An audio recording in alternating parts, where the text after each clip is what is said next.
final boss when he's begging Mundus for power and he's just like, F you, I'll just kill you because you're worthless.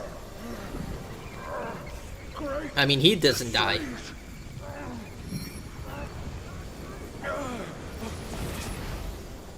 Oh, pardon me, young sage. Mercy, young sage, have mercy. I was just a pawn of the Celestial Court. If given a choice, who dared to challenge the mighty wrecker of the Celestial Palace? His words ring true. No matter how daring he was, he had not the nerve to harm the great sage. There must be someone else pulling all the strings. Exactly, and this thing is eerie. I have no idea how to make use of its power. Except to enshrine it up there, tricking lesser Yaoguais into offerings. If you pardon me, I'll go back to Guanyin to atone for my actions and be put back on the engaging band. You will never see me out there anymore. Oh, ignore his nonsense. Go now, little monkey. Go and retrieve the great sage's relic.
白卷青，千万缘，色与空，弹指间，轮回路，若万次劫，求不得，闭上眼，一生功名忙如烟，浮沉落花关不绝。涅槃究竟寻常事，有情处不远。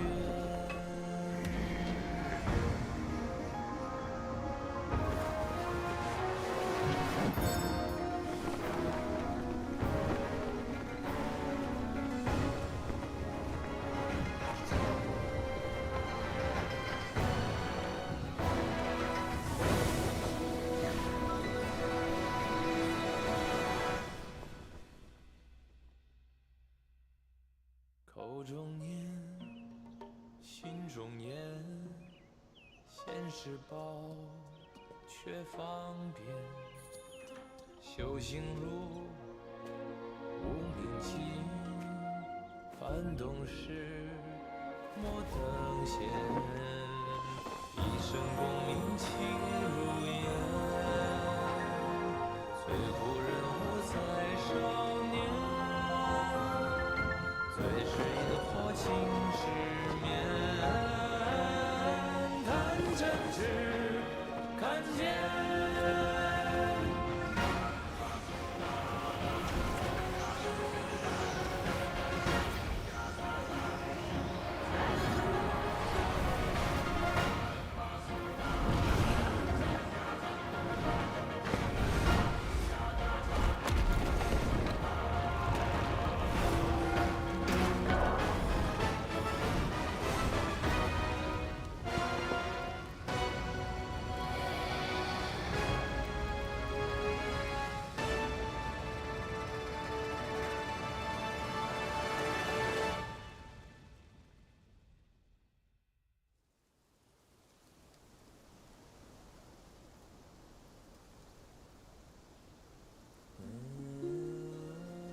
Master, it still puzzles me.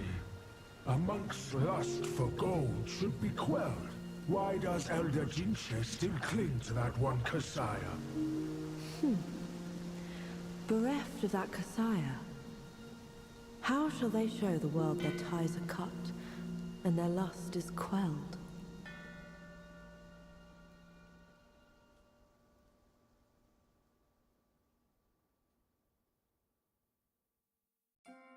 Across streams, over hills, and through the black wind your blood has spilled.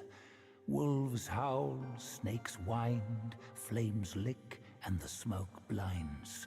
Stumble on the lesser, lame, crash before their betters, shame. With such clumsiness, what destiny do you claim? As the small fish catches its prey, the bigger lurks behind. Who is the bigger fish? I can't see it. As for the prey and the small fish, they are swimming everywhere.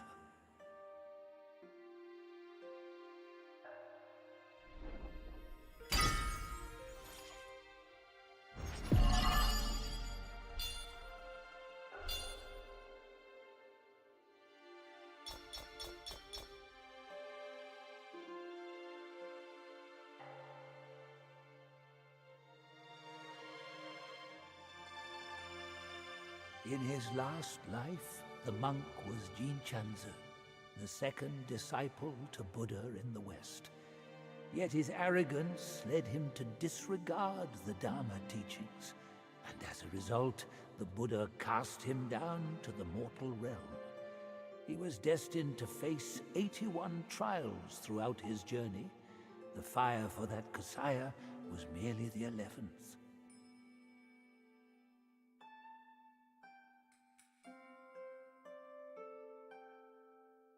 A fine guardian for Guan Yin he could have been, yet he came back here to daydream immortality. Sadly, he had the greed, but lacked the pluck. He could fool his followers, but not himself. His destiny was sealed the moment he donned that band.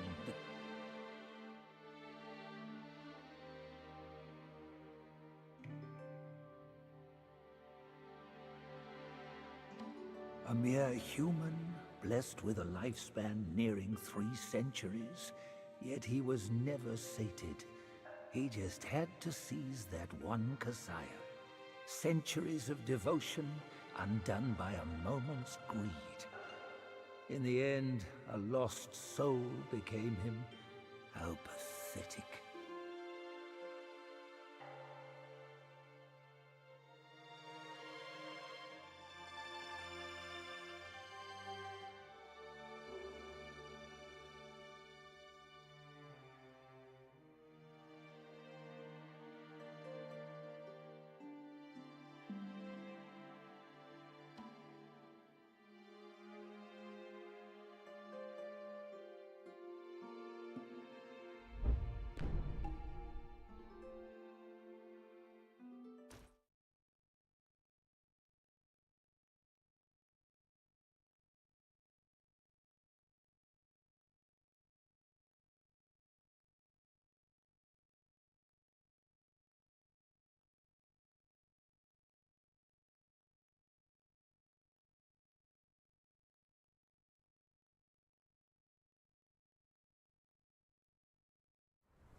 贫困起，午夜朝起庙让起。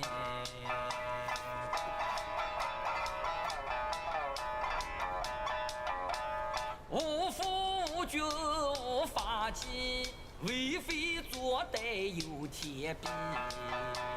修得大圣皆佛力，邪风一丝也惊奇。哪知不测其祸，其旦夕，那黄毛年初再回击。平凡不是好得意，不幸后事却成谜。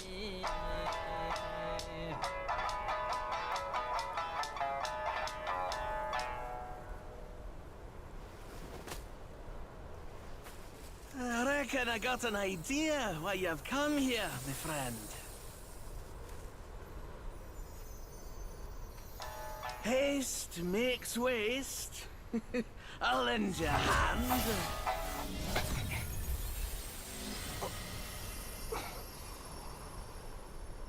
Watch your step, eh? Get more shots and you'll be high and dry.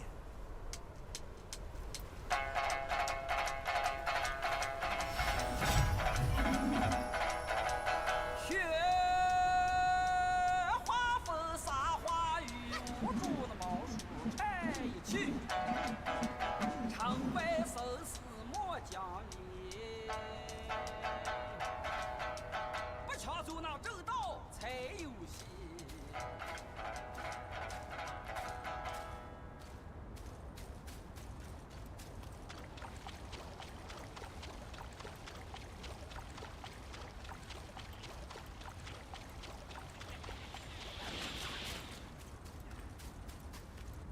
You rise again.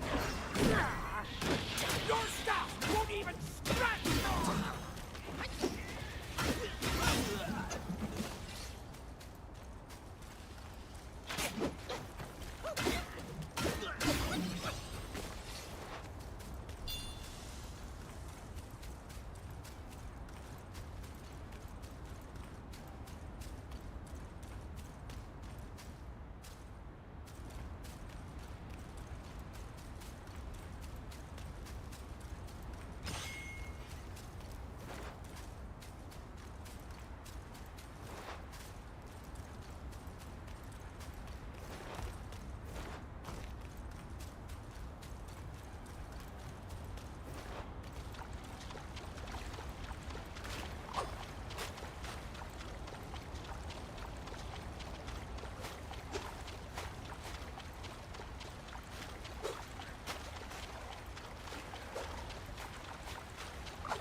Who goes there?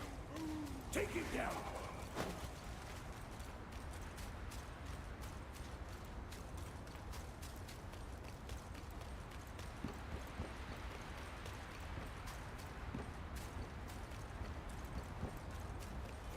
Stand ready. We are in dire trouble.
I just bought the game, bro. Any advice? I was thinking of not buying it, but I had to platinum. That's going to be nice. The best advice I can give you is to... let me think about it. Because I've been playing this game for over a long time. Best advice is to take your time. Like any Souls-like game, you have to memorize enemy patterns. Good moment. And once you get the enemy pattern down, it becomes a lot more effective how you can deal with the issue. Number 2, and this is basically generic, but it works. You can't allow it to beat you in the sense of making it feel like it's too overwhelming. You have to keep trying and keep moving forward, and hopefully once you learn the patterns, you'll win. And if you're really struggling, grind out experience. Now you can't increase your damage output per se, because the weapons they give you are very exact. They only give it to you for beating certain enemies. But yeah, I do with every Soul game. There is a boss that I do recommend that you should beat. It's an optional boss in the beginning of the game. It's called the Withering Spirit. He's like literally the first boss you find. He's optional though. But I highly recommend you keep tough it out and you beat him along with the other optional boss, which is like this wolf spirit, Gwynzar. He's like a flaming wolf spirit. So those 2 optional bosses you should beat. The first one you can actually miss if you unlock the hidden boss of chapter 1. It's a golden version of himself. But beat that first boss. He's a giant green head thing. It's really hard to not notice him.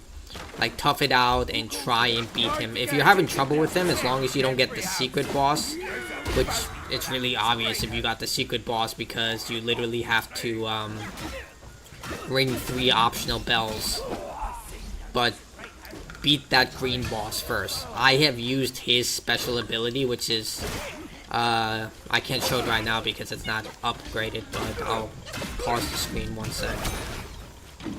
I've literally used this guy for the entirety of the game because his ability is just default that good.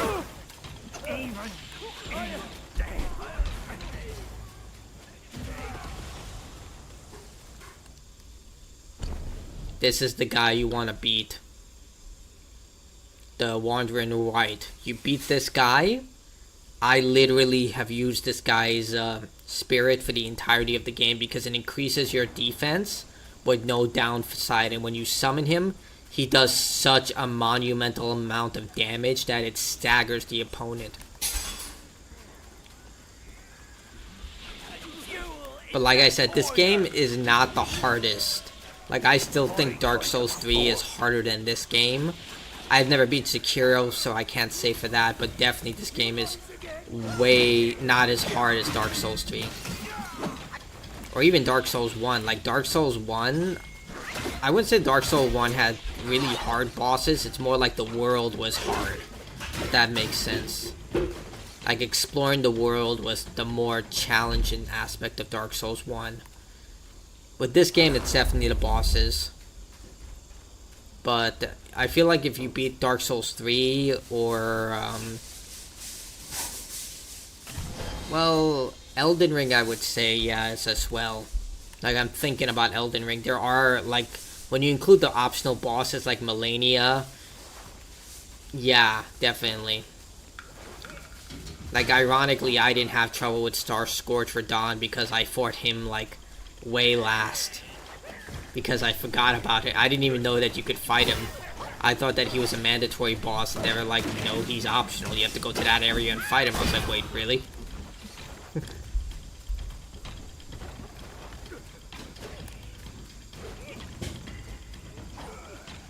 I beat Dark Souls 3, then you'll have an easier time with this game, I feel.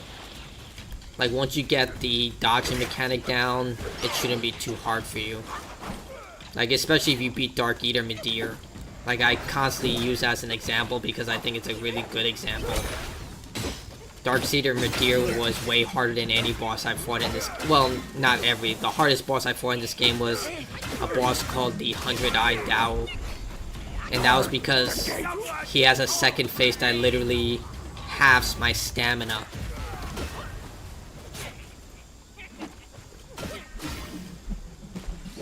Can you parry in this game? Yes. But there are 2 ways to parry, as far as I can tell. The first way is you have to hit the enemy at exactly the right time to parry. I have never done it, like, multiple times successfully, but I've done it like one time against the Taoist boss. And there's a special ability called Rock Solid, which allows you to parry. I've never used it. I personally like dodging. This game is more about dodging than it is about parrying. Like, Rock Solid is really good if you know how to use it. I can't, because I suck at Sekiro, but there is a parry ability. I don't think I can show you it here, because I can only set abilities at the shrines. Let me check. Let's see. Yeah, here it is. That's the parry ability. Rock Solid. And you get these abilities... Yeah, I think you get that ability pretty late in the game, though. I never take part in slaying kin. Now that you have rid me of, time for me to go. I also recommend, if you don't care about spoilers, that you do look up a guide when it comes to platinum this game, because there are a lot, and I mean a lot of trophies that you can miss, because all of them bleed into the next. From the collectibles trophies to completing all the side quests. If you don't have a guide, you will miss them, and then you'll end up missing out on a lot of trophies because they all connect in a way, especially the collectibles. That's how I missed, like, you can technically platinum this game in 1.5 playthroughs. Well, not even 1.5, you just have to get to chapter 1. The vendor who sells the gourd enhancements. I might just farm for hours. That's actually true. There are 2 upgrades in this game that you need in order to get the platinum that require... They uploaded a new patch, but I don't know if it improved the farming requirements. Like, there are 2 items that really suck. Like, they're literally crappy items that took me a combination of around 6 hours to get. And the thing is, that 6 hours could have been 12 hours if I didn't cheat the system.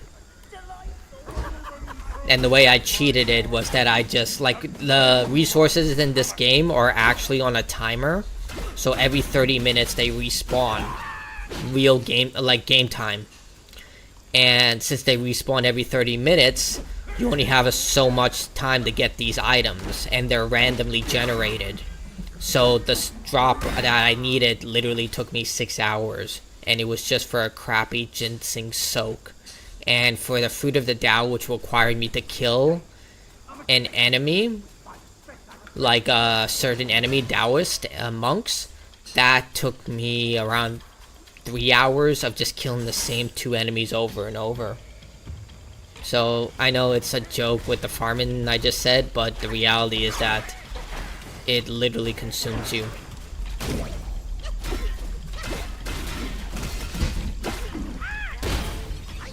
And the reason I'm making this game look slightly easier is because I'm literally level 150.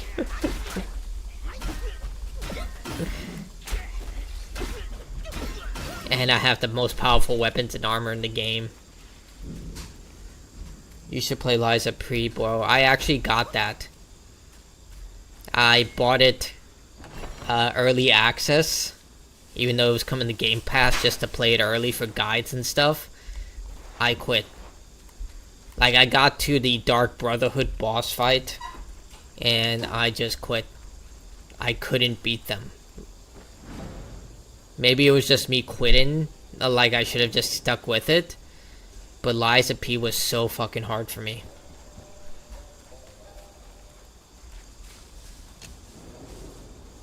Like, I don't know what was about it.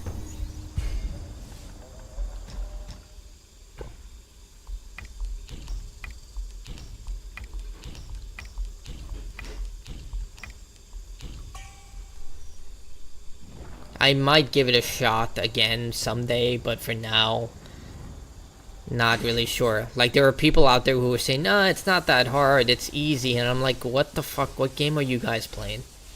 Like, I hate dumbasses who say things like that, or like, Elden Ring is easy. I'm like, yeah, you can make it easier, but the game isn't easy. It will literally kick your ass.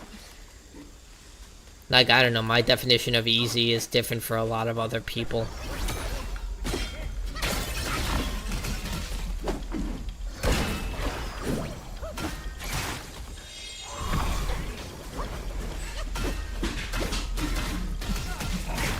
I think the reason they do also say it's easy is because they really like the game. That's the thing, if you really like a game, and if you die hundreds of times, it's not gonna really matter to you. Like, I've seen people who play Sekiro who die like hundreds of times and they're just having a good time. Which is fine, like, that's their mindset. Like, I've had that mindset before when I played Dragon Age Origins on its hardest difficulty.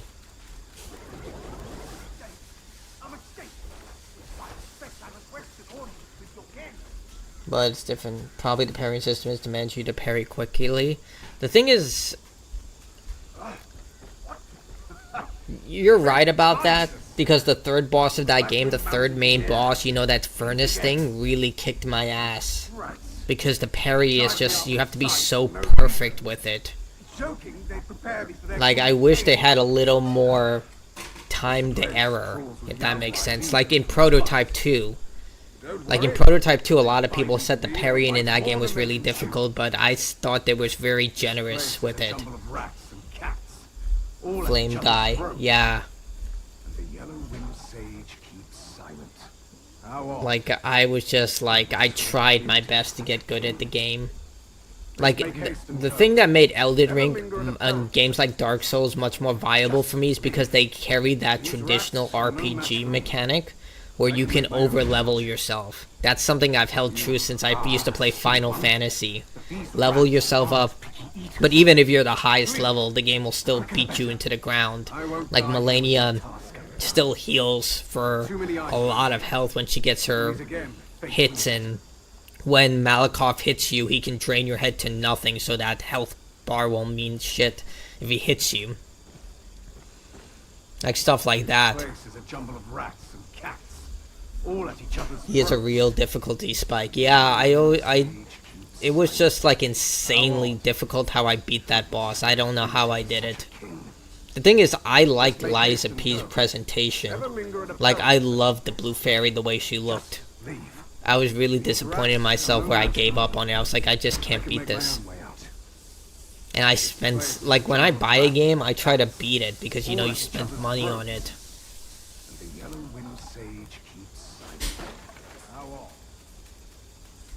But it is, like, I don't know, I might try it again, but I really want to beat Sekiro. That's a game that I tried playing, and I was, like, I got to the Flame Bull boss, and I just think it's a game that I just can't really grasp. Just like when Aang tried to learn Earthbending from Toph in Avatar.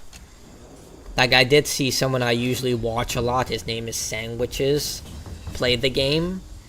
And the way he played it, it made sense, but then at the same time when I was watching him play the game, I understood why I couldn't, like, understand.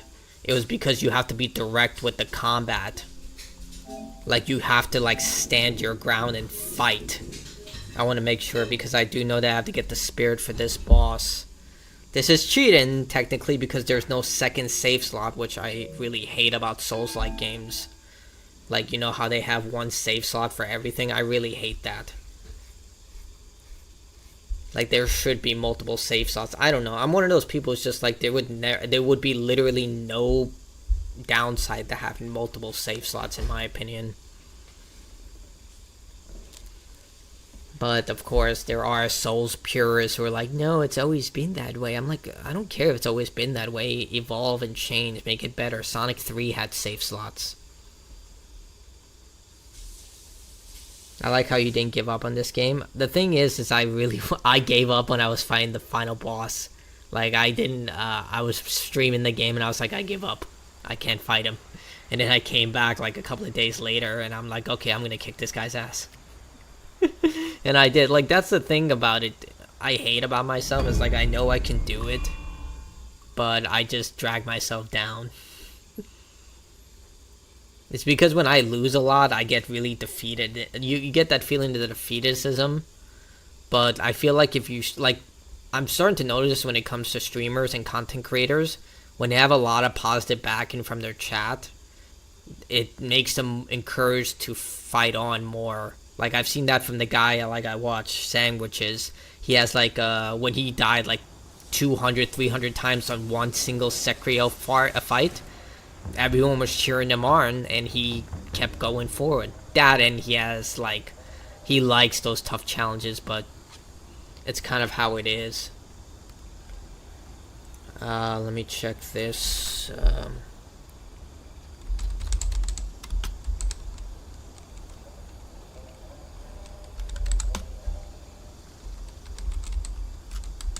I want to make sure. Alright. I killed him.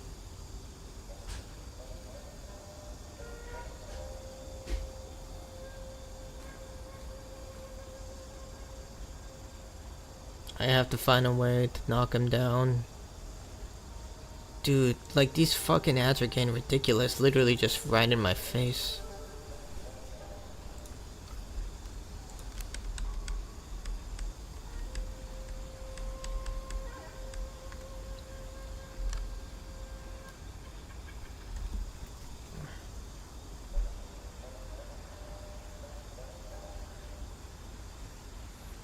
I want to make sure I do this correctly.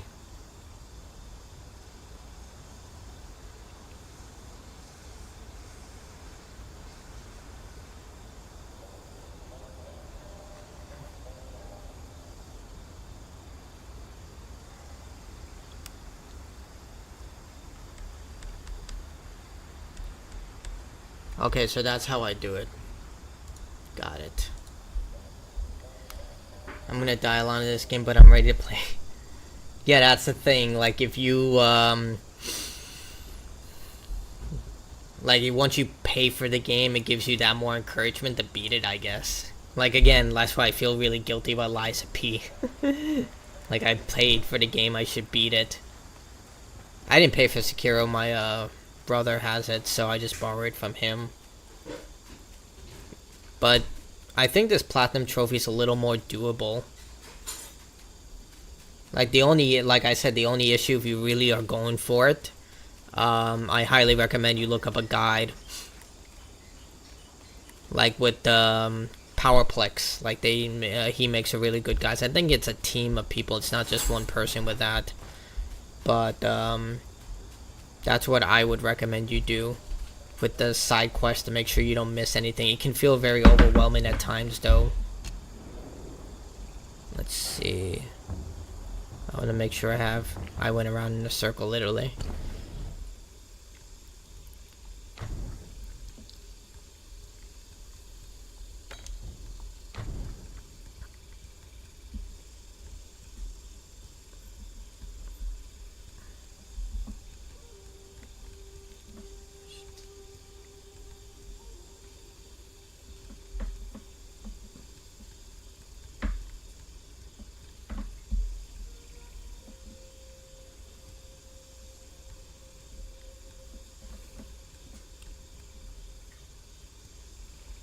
I'll just do that. If you beat a Souls game, I feel like this game should not be that bad. I disagree with that comment because every Souls game, I would argue, has its own unique flair to it. Like, even if you take like the Dark Souls games, Dark Souls 1 and 3 have radically different boss fights which require you to think differently of how you want to take them on. Like, even though they have mostly the same mechanics.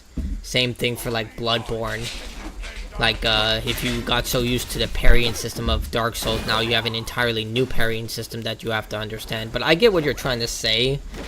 I agree. I think it's more about confidence. Like, once you beat one Souls game, you feel more confident to take on others. That's how I felt. Like, when I beat Bloodborne, Bloodborne was the first Souls-like game I beat. I felt more confident to take on Dark Souls than Dark Souls 3. I started Dark Souls 2, but I kind of got out of it because the game just felt so different to me. Like, I want to beat it, it's just like, I like what they were doing with the story, that it takes place in a different region, and they're exploring different elements, not just the, you know, the flame. They were exploring Halloween, which I thought was a really cool idea. But the way that the game is just presented and designed is so different. Like, the way Dark Souls 1 and 3 look and play are almost like, yeah, those games seem like sequel and prequel. But with Dark Souls 2, it just feels like that middle thing that's clearly different. I didn't think of the different bosses. Yeah. I just think that when you beat a Souls-like for the first time, you just get that confidence boost for playing other Souls-like. Like, another underappreciated Souls-like, I think, is called Sinner Sacrifice for Redemption. It's a boss gauntlet indie game. The story is very simple. Like, a soldier gave up his humanity for power, and now he's trying to regain it by destroying these by giving up the power and fighting the gods that gave it to him. I did get a review copy for that, so, you know, take that for what it is.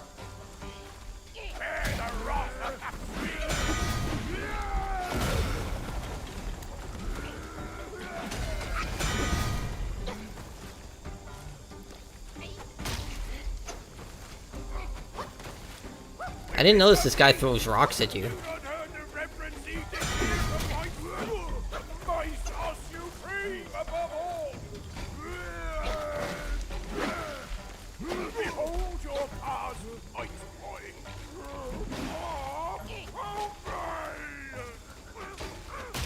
Why is this guy not fighting me? He's like glitching out.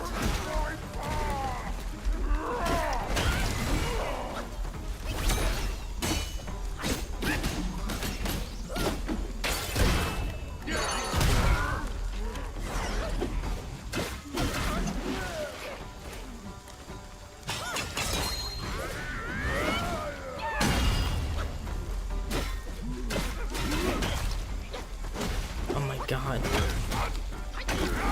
You got it. Alright. There we go.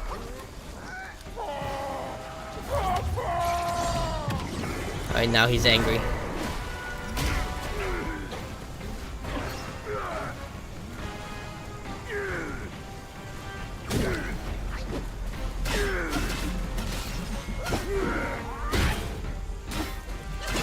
The cat, she wants something.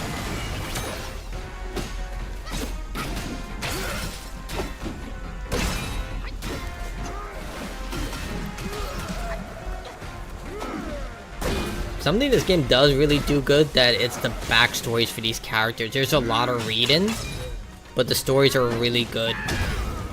Got him. Is this a collectible guides out? Yeah, all the collectible guides are out. For like, many different YouTubers have guides for where to get spirits, the portraits, everything. But this game has a lot of backstories, and some of them are really depressing, and some of them are just really good. Like for this situation, the king, he sacrificed his kingdoms and his sons and turned them into rats. And he's been using his other son, that's Kid, as just a bodyguard because he was slow and handicapped. And then his oldest son, who happened to be really intelligent, he imprisoned him, and when he came out of his cell, he found out he was a rat. And then later on, if you don't kill his father, like I just did here, what he does is that he, the father actually, not the father, the kid eats his father.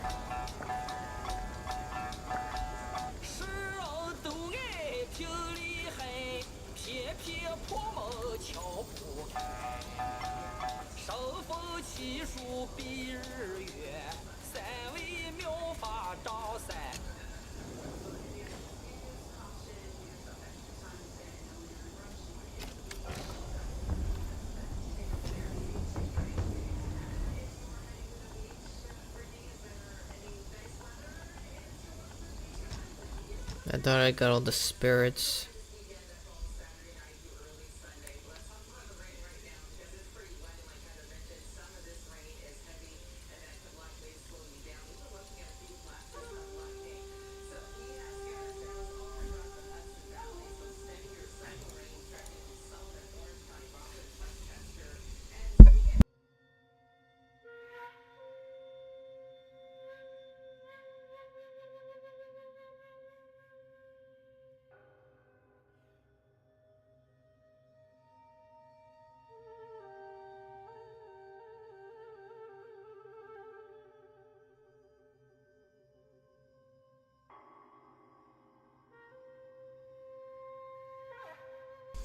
Thanks for the subscription, Wally Gang 1010.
This is weird, I have them all. Definitely learn how the combat works in this game. Well, the good thing is that you only get one weapon, so...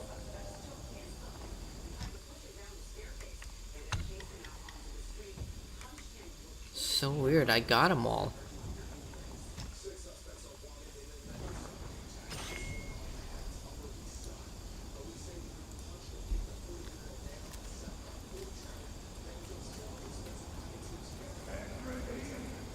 We are in dire trouble.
Bloody hell. What's the hold up this time? Suck your offerings and go breed more rats. If you dare to muck up the king's practice again, I'll serve your dimwit son up for supper. Myself. Ain't you that old loser? Where'd you come from, you bird-faced mug? Who cares anyway? I'll gobble you up first.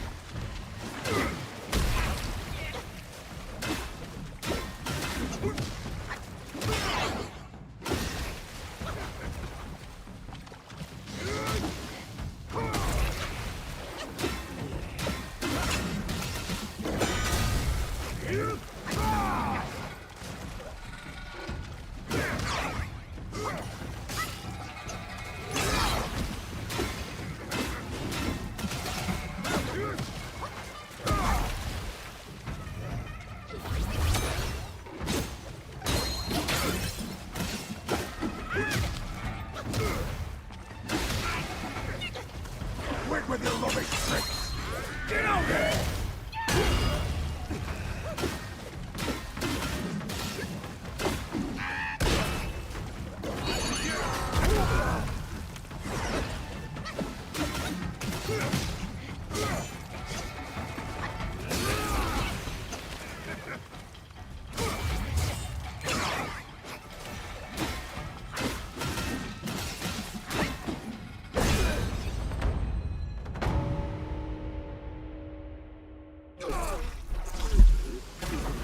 That was really sloppy, but I won in the end. 今天即是全屋里，大手天棚造虎旗，枪刀剑剑慌不比，时候死你不死你。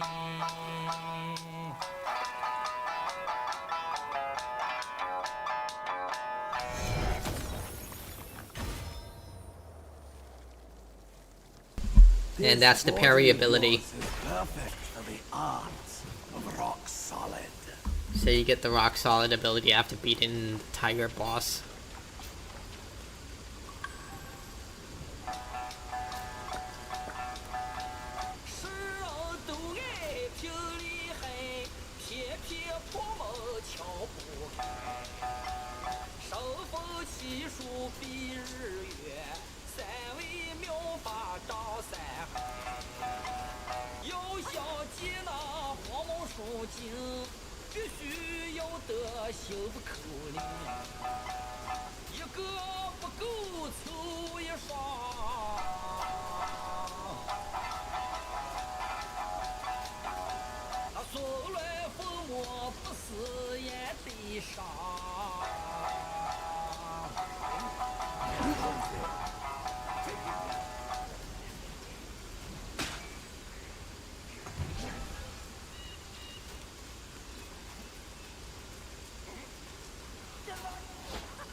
Wow.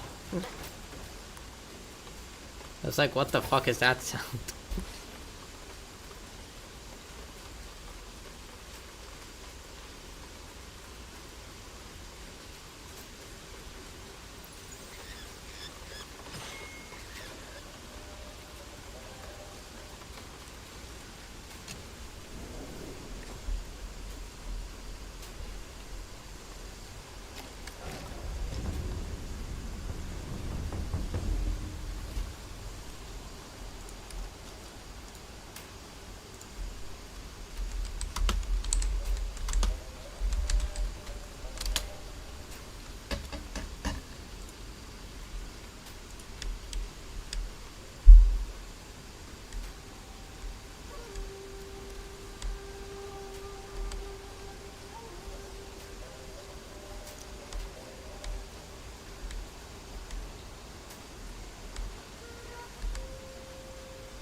Alright, I just want to refresh her about the Buddha heads.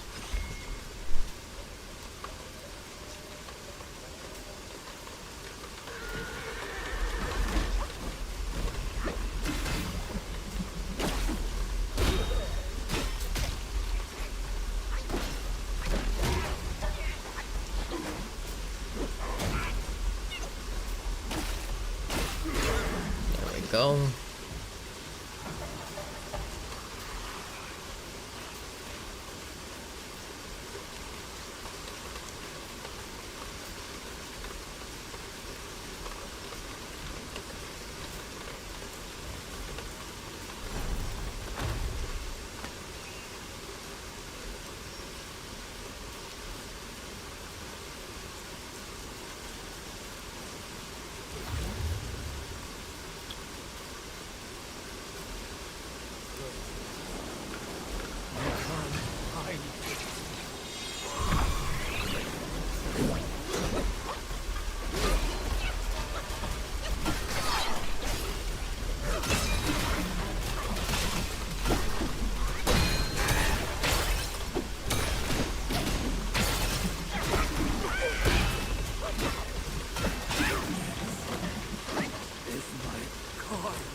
Little monkey, let me hear my rattle drum.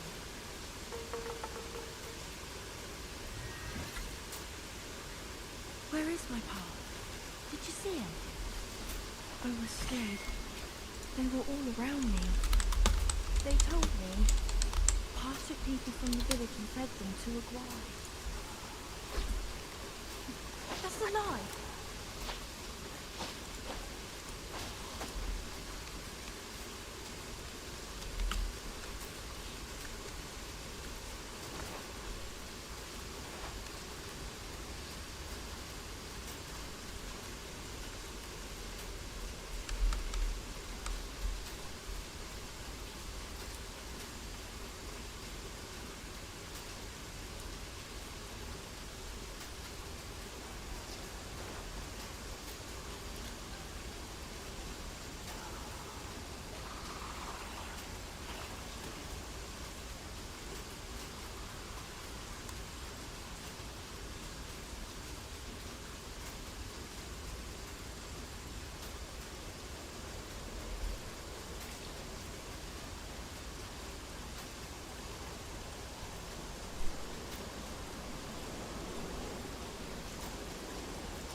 Alright, let's fight this mini boss.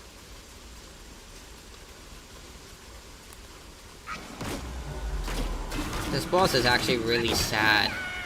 So the background story about this is that the father left and then the mother sent her son to go look for the father, giving a large amount of her power to her son. The unfortunate reality is her son was mentally handicapped and headed east instead of west, where her father was his father was located, and her husband, resulting in him just never returning.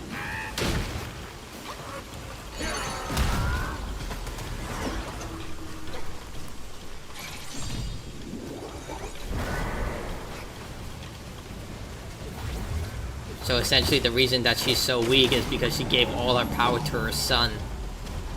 And he just never came back because, again, he went east instead of west. And he eventually just forgot why he even went there.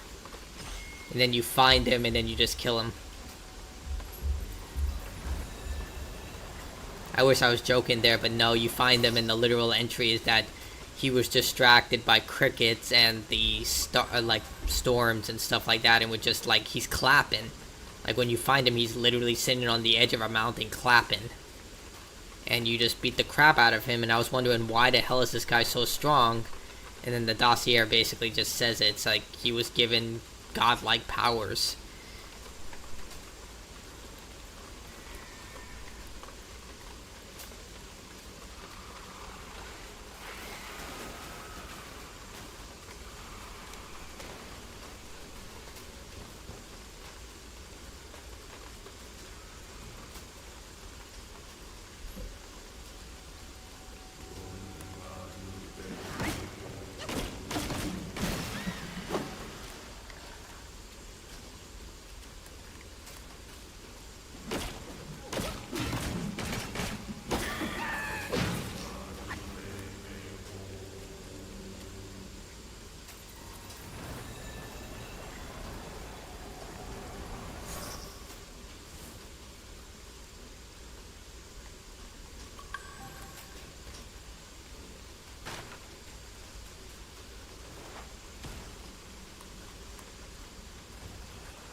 Some bastard has got me trapped in this rock with his spell. Even the rocks on the ridge. This guy's a liar. In that cave, there's a rock grey lurking. Holding secrets, I bet. Should you uncover the reason, I shall find my way out. Rocks turning into guys. Just no small matter. Gallop evil one. I finally got me hands on the treasure. Hey, I saw the but it can't against me.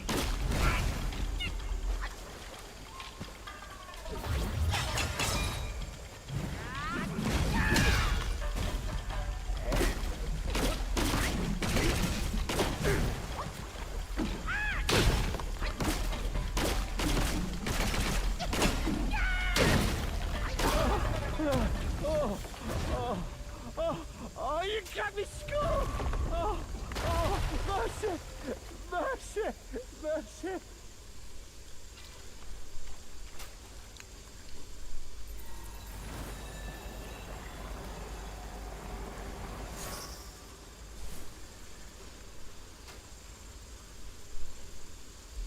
Yeah, you expecting another treasure, are you? You wicked twerp! But I can't be handing it over to you for free. Come back later to trade with Will.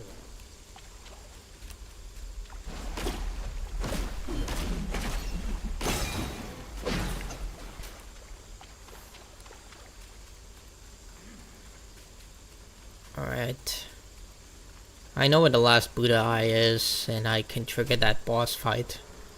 But I'm gonna head back here, and I'll just teleport back there. There's also the, oh, I didn't get this one yet.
No, don't do that. The wires are not a play toy. Yeah. Yeah. What's wrong? Okay.